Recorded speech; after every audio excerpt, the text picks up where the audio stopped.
Você está sintonizado na 95,9, a mais informada da região. Programa 30 Minutos de Notícias, um projeto de extensão do curso de Comunicação Social da UFRR em parceria com a Rádio e TV Universitária. Coordenação e supervisão do professor Dr. Edileuson Almeida. Fique por dentro dos acontecimentos do dia com informações sobre política, economia, cultura e muito mais. Não perca nem um segundo. O programa 30 Minutos de Notícias começa agora.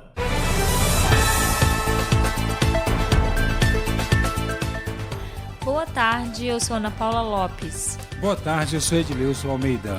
Começa agora o programa 30 Minutos de Notícias. Com muita informação e serviços. Você está na Rádio Universitária 95,9. Acompanhe a programação pelo aplicativo Rádiosnet. E pela internet em radio.ufrr.br. Anota o nosso WhatsApp 959-8118-8039. Aqui você ouve as notícias do momento em português e espanhol. Confira as notícias de hoje. O Tribunal Regional Eleitoral de Roraima realizou atendimento nas unidades prisionais. O FRR se destaca em avaliação do MEC por excelência no ensino. Brasil sediará pela primeira vez a COP30, o maior evento sobre mudanças climáticas. Cresce o número de alunos com deficiência matriculados nas escolas. E ainda, notícias em espanhol com Jodales Bravo.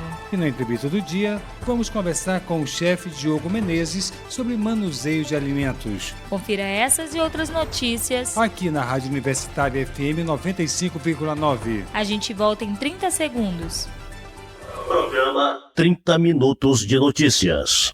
Programa 30 Minutos de Notícias.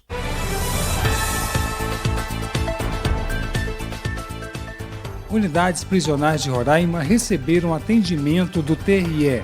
As ações foram realizadas em parceria com a Justiça Itinerante do Tribunal de Justiça. A reportagem é de Lara Muniz.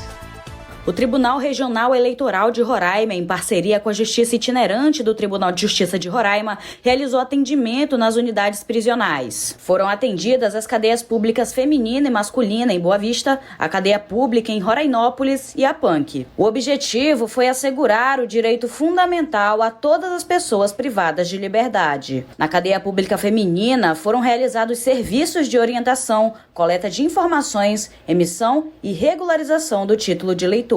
Na cadeia pública masculina, uma equipe multidisciplinar auxiliou os detentos na regularização do registro eleitoral. Na cadeia pública masculina e feminina, 155 pessoas foram atendidas. Na penitenciária agrícola do Monte Cristo, foram totalizados 229 atendimentos. Em Rorainópolis, foram 14 pessoas atendidas. A juíza auxiliar da presidência do TRE Roraima, Graciete Sotomayor Ribeiro, comentou a iniciativa realizada nas unidades prisionais. Isso é muito importante porque, de acordo com a legislação eleitoral, os presos provisórios e os adolescentes que estão sob a custódia do Estado, por não terem ainda a restrição da sua liberdade definida em sentença, eles não podem ter o seu direito ao voto retirado. E assim como o TRE é uma instituição responsável por um direito tão fundamental como o direito ao voto, exerce o seu papel de instituição, levando os serviços àqueles que não podem ir até as zonas eleitorais. Lara Muniz para o 30 Minutos de Notícias. A Universidade Federal de Roraima se destacou em mais uma avaliação do MEC. A UFRR obteve nota 4, a média máxima é 5 e foi considerada instituição de ensino de excelência. Boa tarde. O IGC, Índice Geral de Curso, é um dos instrumentos utilizados para conhecer o desempenho das instituições do ensino superior do Brasil. A nota é construída com base numa média ponderada das notas dos cursos de graduação e de pós-graduação de cada instituição. As notas do IGC vão de 0 a 5, o que representa a escala da pior para a melhor qualidade. Pela segunda vez, a Universidade Federal de Roraima manteve o conceito 4, a nota máxima é 5. Dessa forma, a Universidade Federal de Roraima se mantém entre as mais conceituadas instituições de ensino no país. Além do IGC, foram divulgados também os resultados do Conceito Preliminar de Curso, o CPC. Dos 16 cursos da UFRR avaliados, 8 alcançaram o Conceito 4 e os demais cursos obtiveram o Conceito 3. A nota máxima também é 5. O reitor da Universidade Federal de Roraima, professor Geraldo Ticianelli, atribuiu esses conceitos ao trabalho conjunto de todas as unidades e ao processo progressivo de amadurecimento da instituição. Em nota, o reitor parabenizou toda a comunidade universitária. Ele disse ainda que com o trabalho contínuo e coletivo, a UFRR tem condições de atingir o conceito 5 nas próximas avaliações. Jacildo Bezerra, para o programa 30 Minutos de Notícias. A COP30, o maior evento de discussão climática, será em Belém, no Pará. Pela primeira vez, o Brasil vai sediar a Conferência das Nações Unidas. Confira na reportagem de Daniela Longuinho. A ONU escolheu a cidade de Belém, no Pará, para sediar a COP30, Conferência das Nações Unidas sobre as Mudanças Climáticas. Programado para novembro de 2025, o maior evento de discussão climática do mundo será sediado pela primeira vez no Brasil. Da Rádio Nacional em Brasília, Daniela Longuinho.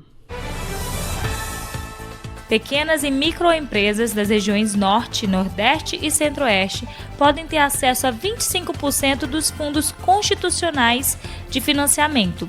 Confira os detalhes na reportagem de Janaína Araújo, da Rádio Senado. Criados para reduzir os desequilíbrios interregionais e regionais, oferecendo crédito diferenciado ao setor produtivo, os fundos constitucionais de financiamento das regiões Norte, Nordeste e Centro-Oeste não têm cumprido seu objetivo. A denúncia é do senador Jaime Campos, do União de Mato Grosso, que apresentou o projeto de lei para destinar no mínimo 25% dos recursos desses fundos para pequenas e microempresas. O senador afirma que, apesar de a lei que criou os fundos determinar tratamento preferencial às atividades produtivas de pequenos e microprodutores rurais e microempresas, não existe na legislação a garantia dessa previsão, cujo cumprimento fica a cargo das instituições financeiras que repassam os recursos aos tomadores finais. Jaime Campos considera que sua proposta vai garantir maior agilidade e prioridade na liberação de recursos para o financiamento de pequenas atividades comerciais e agrícolas nas 3 regiões brasileiras, como a agricultura familiar, promovendo o desenvolvimento econômico com a retomada da geração de emprego e renda. O projeto de lei será enviado para análise nas comissões permanentes. Da Rádio Senado, Janaína Araújo. Cresce o número de alunos com deficiência matriculado nas escolas. Porém, professores e especialistas e responsáveis ainda encontram desafios para se chegar a uma verdadeira inclusão. Entre os problemas apontados estão, principalmente, a recusa de matrícula em razão da deficiência. A reportagem é de Carolina Pessoa.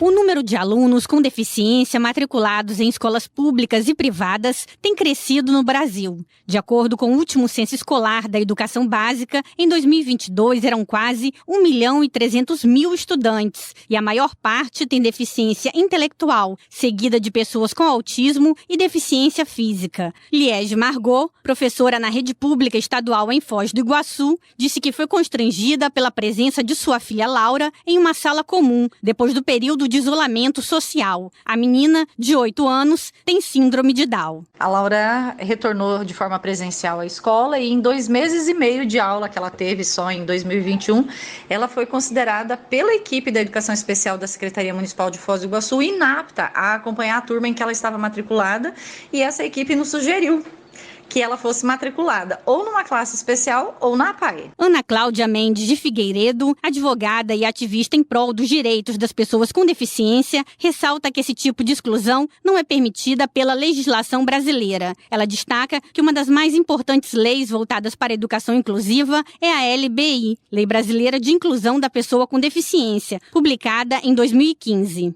A LBI é, sem dúvida, uma norma muitíssimo importante, principalmente porque ela confirma o direito de todas as pessoas com deficiência, sem exceção, estudarem em uma escola comum. Ela confirma também o dever do Estado brasileiro assegurar um sistema educacional inclusivo em todos os níveis. Ana Cláudia também destaca que, ao perceber a violação de alguns dos direitos das pessoas com deficiência, deve a família ou a própria pessoa com deficiência já adulta, devidamente orientada, ajuizar uma ação judicial buscando o cumprimento de algumas das leis que garantam os seus direitos. Da Rádio Nacional no Rio de Janeiro, Carolina Pessoa. Você está na Universitária FM 95,9. Confira depois do intervalo. Notícias em espanhol com Jodales Bravo e a entrevista do dia. Programa 30 minutos de notícias. Programa 30 minutos de notícias. E agora a participação de Jodales Bravo com as notícias em espanhol. E agora, notícias em espanhol com Jodales Bravo. Buenas tardes, usted está en sintonía de Radio Universitaria 95.9 FM. Estudio revela eficiencia de interiorización en la integración socioeconómica de personas refugiadas y migrantes de Venezuela. El informe publicado por ACNUR, la Agencia de la ONU para los Refugiados, en conjunto con Aldeas Infantiles SOS Brasil, pone de manifiesto la efectividad y sustentabilidad de la integración socioeconómica de personas refugiadas y migrantes de Venezuela que han sido interiorizadas y acogidas desde el 2018 por el proyecto Brasil Sin Fronteras, implementado en diferentes partes del país por ambas organizaciones. La agente autorizada de ACNUR, Victoria, explica el proceso de interiorización. La interiorización es una estrategia del gobierno federal brasileño, apoyada por agencias de la ONU y otras organizaciones, que tiene como objetivo trasladar de forma segura a otras partes de Brasil a las personas venezolanas. Tenemos 4 modalidades de interiorización. La interiorización institucional le permitirá trasladarse y llegar a un espacio seguro en donde podrá quedarse temporalmente y recibirá el apoyo del socio de ACNUR, con orientaciones que podrán ayudar con la integración local, incluso para contratación laboral. Esta modalidad es dirigida a personas viviendo en los abrigos de la operación acogida. La interiorización por trabajo tiene como objetivo interiorizar venezolanos por medio de la contratación del individuo para trabajar en una empresa en otro estado de Brasil. La interiorización por reunificación familiar es para aquellas personas que tienen familiares afuera de Roraima, que puedan recibirlas una vez se les sea facilitado el traslado al punto final de destino. La reunión social es muy similar a la reunificación familiar. La única diferencia es que no es necesario que tenga familiares en la ciudad de destino, pero sí un amigo o alguien de confianza que esté dispuesto para recibirlo. La interiorización envuelve varios actores como las Fuerzas Armadas, las agencias nacionales e internacionales, e instituciones civiles y empresarios que trabajan en conjunto para distribuir y recibir los migrantes en los diferentes estados brasileños. Sobre el número de venezolanos interiorizados, la agente detalla. De 2018 a abril de 2023, 102.476 personas fueron interiorizadas, 49.000 por reunión social, 17.000 por reunificación familiar, 15.000 por institucional y 12.000 por trabajo. Los principales destinos de las personas interiorizadas son los 3 estados de la región sur de Brasil: Santa Catarina, Paraná y Río Grande del Sur, en su orden. Para más información sobre las modalidades, busca el Centro de Coordinación de Interiorización en la dirección Avenida General Sampaio 260. Pero atención, el atendimiento para la modalidad de interiorización por trabajo ocurre en los viernes para personas que no viven en los abrigos de la operación acogida. Gracias. Usted está escuchando 30 minutos de noticias por Radio Universitaria 95.9 FM. La Pastoral Universitaria de la Diócesis de Roraima organiza, en alianza con la Coordinación de Relaciones Internacionales de la Universidad Federal de Roraima, el primer encuentro de estudiantes internacionales inmigrantes de Roraima. Joelis Solórzano, estudiante en Letras Portugués-Español de la UFRR, declaró para 30 Minutos de Noticias. Tiene como principal objetivo reunir saberes y experiencias de quienes renacen para una nueva experiencia de vida, marcada por la interculturalidad y el intercambio de saberes. Los estudiantes internacionales salen de sus lugares de origen para experimentar nuevas culturas, horizontes y perspectivas. Los estudiantes universitarios venezolanos que hacen parte de las diferentes instituciones de educación superior en Boavista, día a día hacen un esfuerzo para cumplir sus sueños, pues ellos ya viven en Brasil y conviven día a día con una nueva cultura, donde aprenden un nuevo idioma y enfrentan diferentes desafíos que día a día buscan superar. A partir del evento se pretende construir un espacio de diálogos e intercambio de experiencias entre las comunidades académicas y de la sociedad. 2 periodistas zulianos ganan premios Emmy en Estados Unidos. Los periodistas zulianos Glenda Hernández Verte y Alfredo Suárez Quintero, oriundos de la costa oriental del lago, fueron galardonados con 2 premios Emmy respectivamente por el trabajo que han desempeñado en Estados Unidos. Glenda obtuvo 2 Emmy, uno en la categoría de equipo de empresa y en noticias de interés humano por el trabajo Ganarle la vida sin brazos, realizados por la cadena Telemundo Atlanta. Alfredo Suárez Quintero logró llevarse 2 Emmys, uno en la categoría reportero de habla hispana y el otro deportes en español con el programa 2 Latinos, un equipo. Esto es todo por hoy. Usted está en la Radio Universitaria 95.9 FM. Yo soy Yogdalis Bravo. Hasta mañana. Notícias em espanhol com Yogdalis Bravo. E agora é hora da entrevista do dia. Entrevista do dia. E na entrevista do dia vamos conversar com o chefe Diogo Menezes. Diogo é graduado em gastronomia e tem pós-graduação em gestão gastronômica e hoteleira.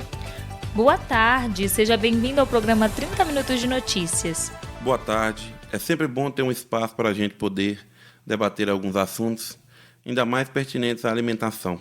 A nossa entrevista de hoje é sobre o manuseio correto de alimentos. Estamos no período das festas juninas, no qual a culinária é uma atração à parte, mas tem sempre aquela preocupação com a origem e o manuseio dos alimentos servidos nas muitas festas que acontecem na cidade. Na sua avaliação, quais os principais cuidados antes de comprar e consumir alimentos preparados? Hoje devemos prestar atenção em toda a manipulação do alimento, desde o primeiro processo até quando chega no cliente. Essas medidas são chamadas de boas práticas na manipulação de alimentos. Essas boas práticas, para a gente ter um direcionamento, quem vai trabalhar com essa produção dos alimentos, tem um manual para seguir da Anvisa, que é a RDC 216. Isso para o manipulador. Já o consumidor deve ter outras preocupações na hora de comprar e consumir esse alimento. A primeira preocupação que eu acho que o consumidor deve observar são as características organolépticas dos alimentos. O que isso significa? Cada alimento tem sua textura ideal, sua cor ideal e o cheiro ideal. Então, tem alguns produtos que, através do seu cheiro, do toque, a gente já vai conseguir saber se ele está em condições boas para o consumo. Aí podemos dar alguns exemplos. Vamos pegar uma maçã. Todo mundo sabe que a maçã tem que ser vermelha por fora, está rígida, não está amassada, com um cheiro apropriado. Se você pega uma maçã, você já vê que a coloração está escura, a textura já está mole, você já consegue observar que ela não está própria para o consumo. Então, todos os alimentos hoje a gente deve procurar fazer essa observação. Então, para o consumo, a gente deve ficar sempre atento e observar as características organolépticas de cada alimento. E quanto ao manuseio desses alimentos por quem vende, quais os cuidados básicos que devem ser observados? O cuidado, na verdade, ele deve vir desde o começo do processo da preparação desse alimento. A gente, como consumidor final, várias partes do processo a gente não irá conseguir acompanhar. Mas a parte que a gente consegue acompanhar, o que o manipulador deve proceder, que é indispensável. A higiene pessoal, o uniforme, corte de cabelo e de unhas, calçado apropriado, todas as características para que o manipulador passe segurança alimentar para esse alimento. Ainda mais quando esses alimentos são oferecidos em feiras, em exposições, fica um pouco mais complicado também o manuseio desse alimento, aumentando assim ainda mais a preocupação com essa segurança alimentar. Então a gente deve observar sempre o uso de toucas, uso de luvas, pegadores apropriados, higienização das mãos, são as características que a gente deve sempre observar.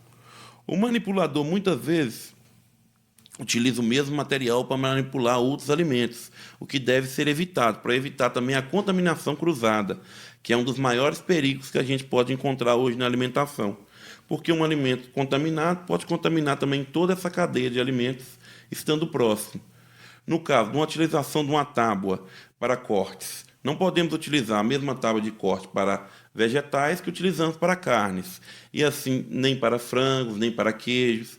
Então devemos ter esse material separado, cada produção separada, a armazenagem em vasilhas individuais. Isso tudo vai garantir mais segurança para o nosso consumo.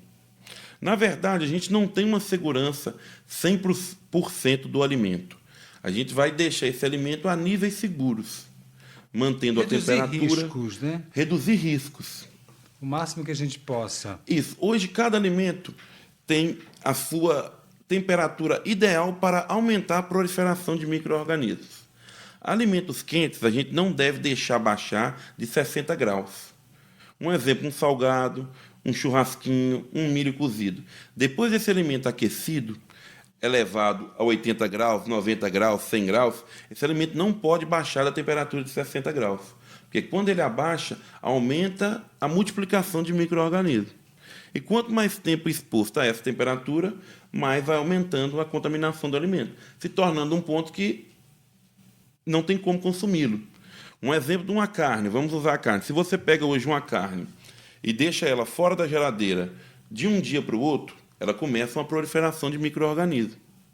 Se você for consumir ela até no período da manhã, ela ainda está com a contaminação de micro-organismos, mas talvez não perdeu as características organolépticas, que é o cheiro, a textura, ela ainda vai estar contaminada, mas não perdeu essas características.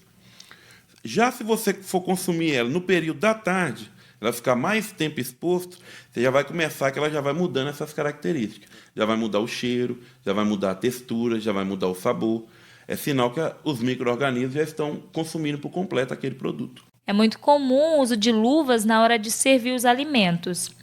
É correto o contato direto com o alimento, mesmo com o uso de luvas? Hoje, dentro de uma cozinha, a gente trabalha com vários tipos de luvas. Eu trago esse comentário para chegar na para chegar na resposta. A gente trabalha com uma luva hoje que é para corte de carne, uma luva de malha de aço. A gente trabalha na cozinha com luva de borracha. A gente trabalha na cozinha com luva descartável. E outras luvas que podem requer uma preparação. Luva térmica para tirar algum produto do forno. Então, existem vários instrumentos na cozinha.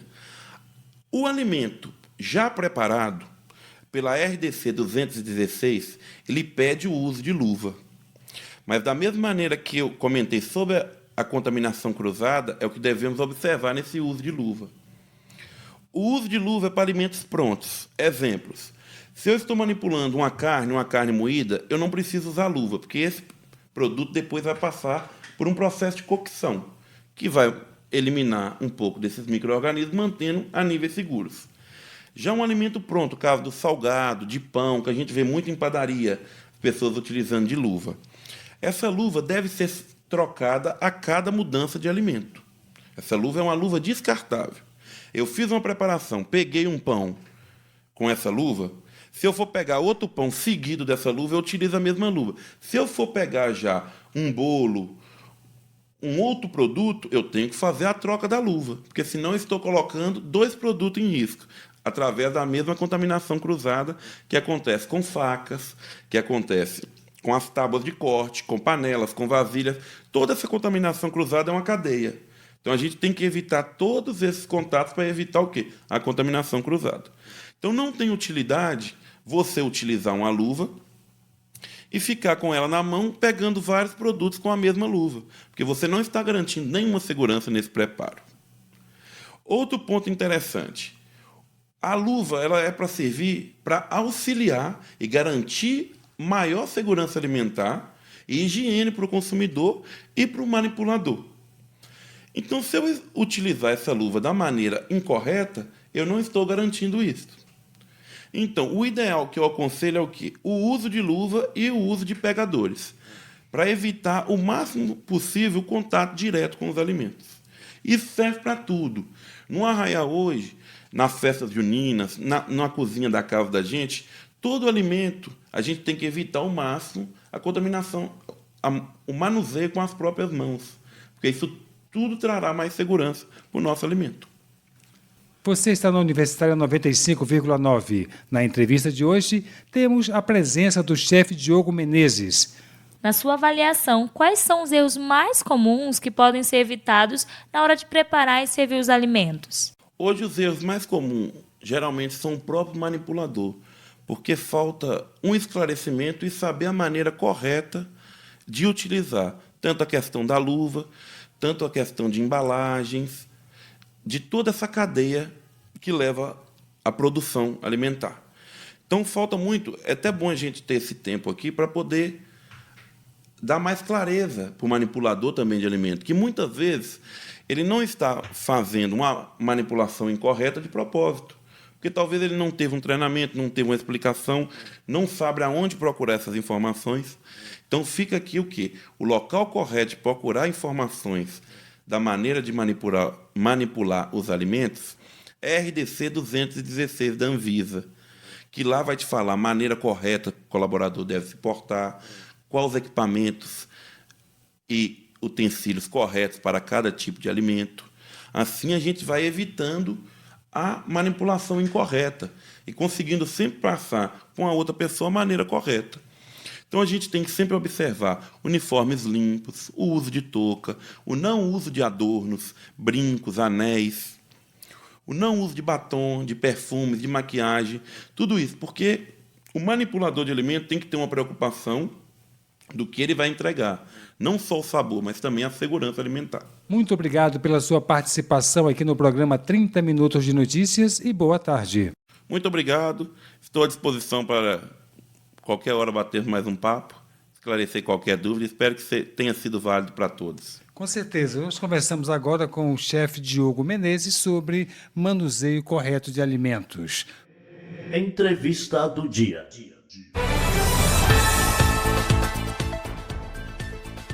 E a gente também fica por aqui. Manda sua mensagem pelo WhatsApp 95981188039. A gente volta amanhã ao meio-dia. Aqui na Rádio Universitária 95,9 com mais informações. Eu sou Ana Paula Lopes. Boa tarde. Eu sou Edileuson Almeida. Boa tarde. Você está sintonizado na 95,9, a mais informada da região. Programa 30 Minutos de Notícias, um projeto de extensão do curso de Comunicação Social da UFRR em parceria com a Rádio e TV Universitária. Coordenação e supervisão do professor doutor Edileuson Almeida. Fique por dentro dos acontecimentos do dia com informações sobre política, economia, cultura e muito mais. Não perca nem um segundo. Programa 30 Minutos de Notícias.